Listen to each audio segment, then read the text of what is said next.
morning, everybody. Last week I was over at my local store Aldi, and they had pineapples on sale. I believe it was $1.29. I kind of prefer them at 99 cents each, but these are $1.29. So I picked up about 7 of them, and right now I'm in the process of cutting them into chunks. And they actually sat in my kitchen for a week. They were green when I got them, and then you wait till they turn like that, kind of a yellowish color.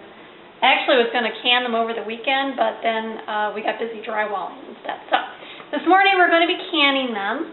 So right now I'm cutting them into chunks, and I would assume most of you probably know how to cut up a pineapple, so I'm not going to bore you with it. But you just want to cut up a whole bunch of them. I usually guess about 1 pineapple per jar. Usually works out about the same. If I have extra, we just eat it. It's no big deal. And if you come over here, I have my water bath canner heating up. It's not boiling yet. And then in here I have a light syrup.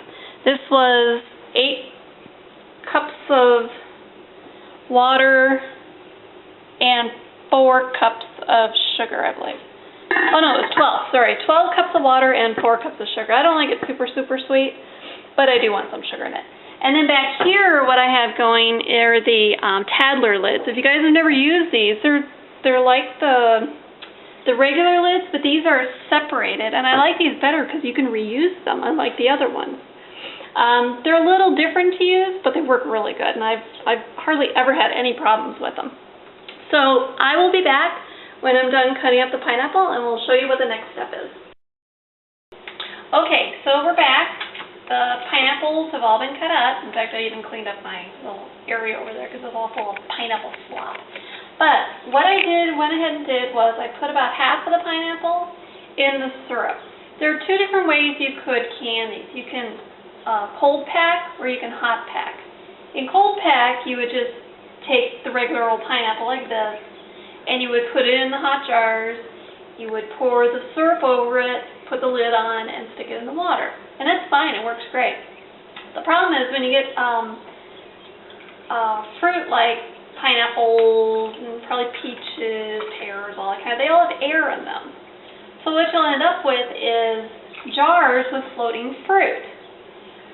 So what this does, when you're hot packing, you're getting the fruit hot, and you're putting in the syrup to get it hot. It also releases some of the air that's trapped in the fruit. And then you can pack a little more in the jars, and they don't end up floating, which it just looks nicer. It's all up to you what you feel like doing. This is just an extra step that I do. You're welcome to do either one. So I usually leave these in here for about 5 minutes, and then I'll start packing the jars. So when these are done, I will be back. Okay, so these have been in about 5 minutes, and I'm going to start taking them out. What I have here are jars. Now these jars have been washed in hot soapy water. They were actually in my dishwasher before that, but then I have in hot soapy water, and then I kept them hot in my oven. I had it set to about 170 or so, just to kind of keep them hot. So now what you do is you take the jar, or take the each jar. You're going to use your little funnel, and you're going to fill up the jars with the hot pineapple. And then we are going to put the juice that it's been sitting in the jars as well. Now you don't want these too full. If you notice, probably want to fill them to right below the band there. You can probably fit in one more maybe.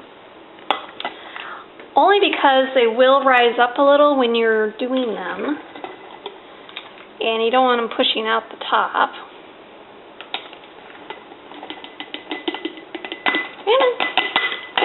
There you go. And then when you fill it up, normally I think the filling is, you would do, let's put that one over there, up to 1/2 inch. But with these Tadler lids, I usually give them 1 inch. So you don't want to fill it up to within 1 inch of the, or you want to fill it up to within 1 inch of the top of the jar, which is usually the bottom of the band is about 1 inch. So that's about where I do it. And I've never had a problem so far with any of it overfilling or not sealing. If the juice comes in contact with the rubber seal, it may not seal correctly. So you don't want to do all this work and then don't have your jars sealed. That would really stink for the most part. Put a few more in there.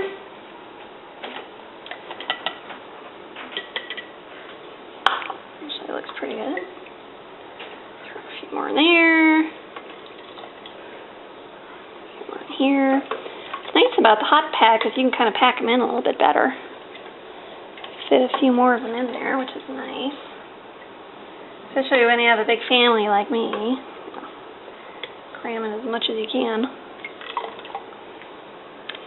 Now don't worry about the stuff getting on the lids right this second, because we're going to fix that. Okay, so these are good. So what we're going to do now is put that back in there. We're going to start taking out some of this stuff. This, of course, is the syrup. Now, you can use plain old water if you wanted to. Syrup just gives a nice texture, and you can make it as heavy as you want, as light as you want. You could use apple juice if you want. It's just as easy for me to make the syrup. So that's what I do. I use the same syrup when I'm doing peaches, pears. What else do we do? Usually it's just peaches, pears, and pineapples. In fact, this year we just planted some pear trees, which I'm hoping will do well. I already have peach trees and some apple trees in my yard.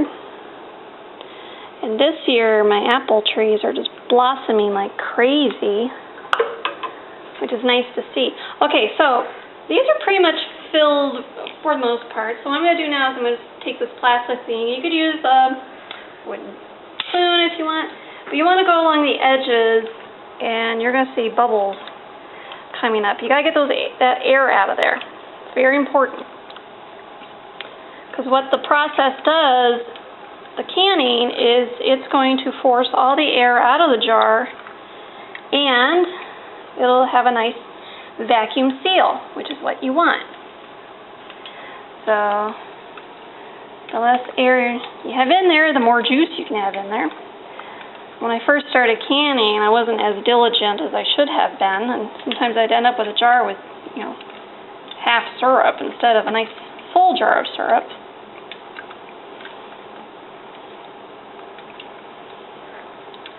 So let's see here. So we can pour in a little more syrup into each. We want to get to just about there. But I don't want to fill too much with these Tadler lids. Seems to do a lot better when it's not as full, as they say. But you want to kind of make sure that all your stuff is covered, and this one is. Okay, so now what we're going to do is, this is a wet rag. I'm going to clean off these lids really well, because I'm sure there's plenty of syrupy syrup on them. I want to get a nice good seal on my lids. Oops, that was brilliant.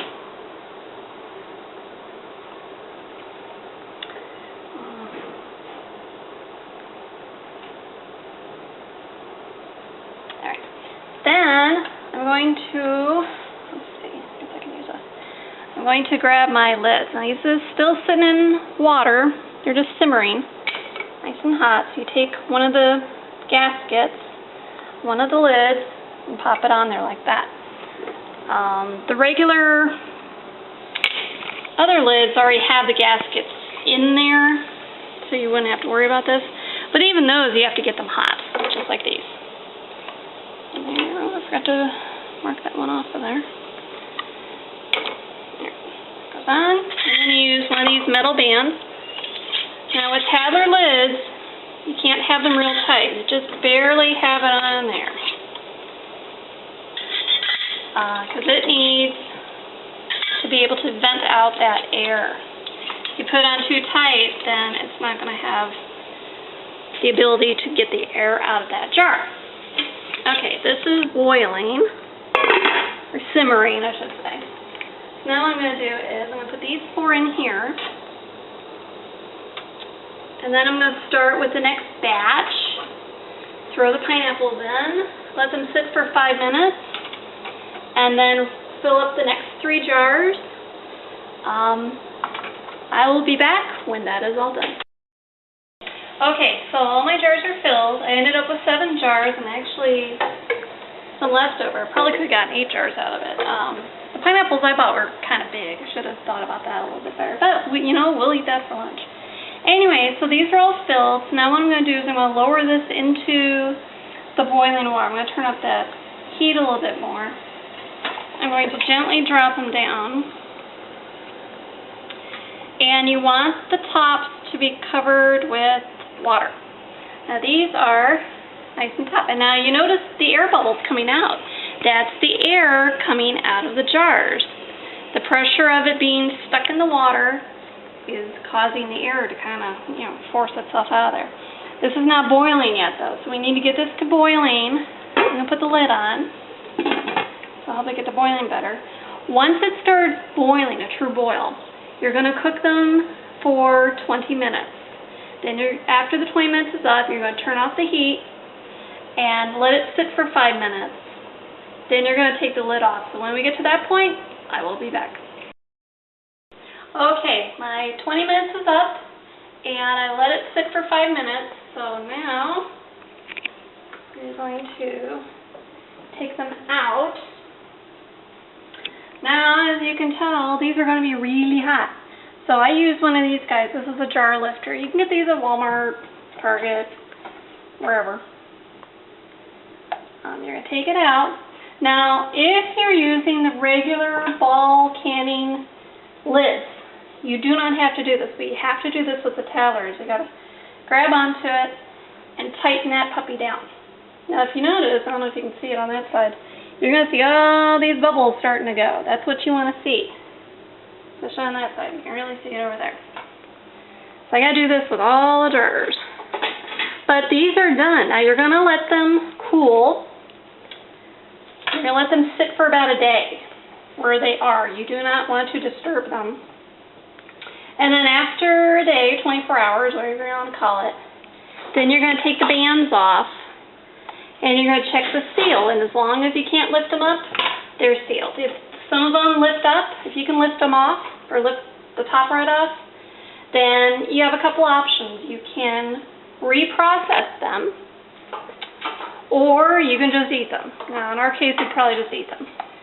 Last time I made these, one of them didn't seal. We had them for dinner. That happens sometimes.